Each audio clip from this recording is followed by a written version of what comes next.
Hi everyone, so this is 25 EPFO paper. Okay अभी conduct हुआ है तो कुछ questions I will just go one by one. Okay अभी एक 109 question number. Okay now if you see this question 4 statements are there. The question will look difficult but जब आप explanation में जाओगे तो you feel like it's not that difficult. And yes, clarity is very very important.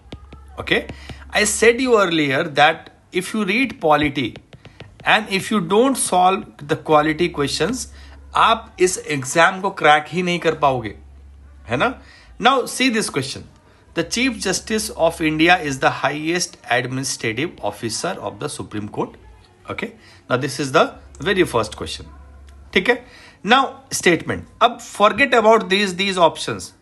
इसको मान के चलिए you have only one, only 2, only 3 and all 4 or none, whatever you want to.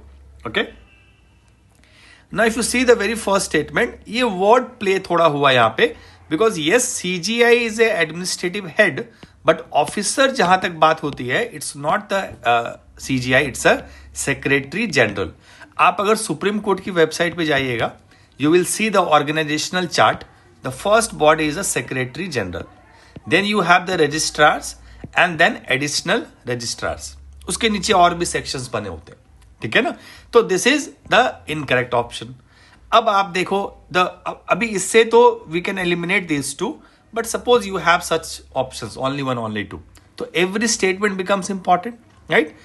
Second statement देखो, the administrative powers for determining the work structure of the Supreme Court and its registry are exclusively vested in the CGI.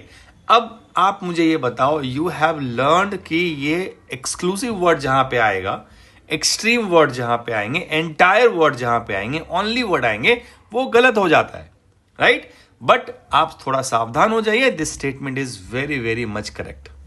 This statement is very very correct because अगर आप देखो तो CGI is this is what exactly allocating the cases. Registry का क्या काम है? Like allocation of the cases, right. Now this is what the CGI roster system. He is a master of the roster. CGI is the 1 minute. CGI is the master of the roster, है ना. तो आपका CGI का जो ये option है यहाँ पे that becomes correct. Master of the second statement is correct, है ना.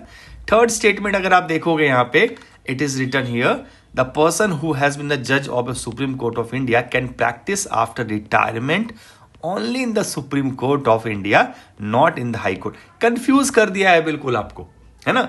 आपको यहाँ पे ज्यादा फोकस करने के लिए फोकस करने के लिए कह रहा है, but this is not the requirement. यहीं पे तो पहला स्टेटमेंट यहाँ पे गलत हो जा रहा है.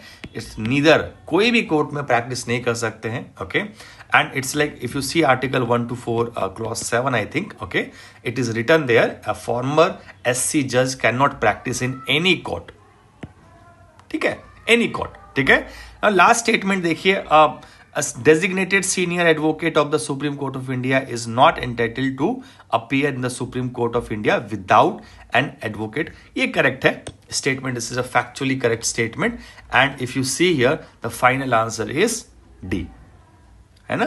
द फाइनल ऐसे एलिमिनेशन पे अगर आप जाते तो अगर पहला आपने इनकरेक्ट किया तो ये दोनों एलिमिनेट हो जाते. एंड कॉमन इज 4, तो फोर्थ स्टेटमेंट तो आपको जानने की जरूरत नहीं थी.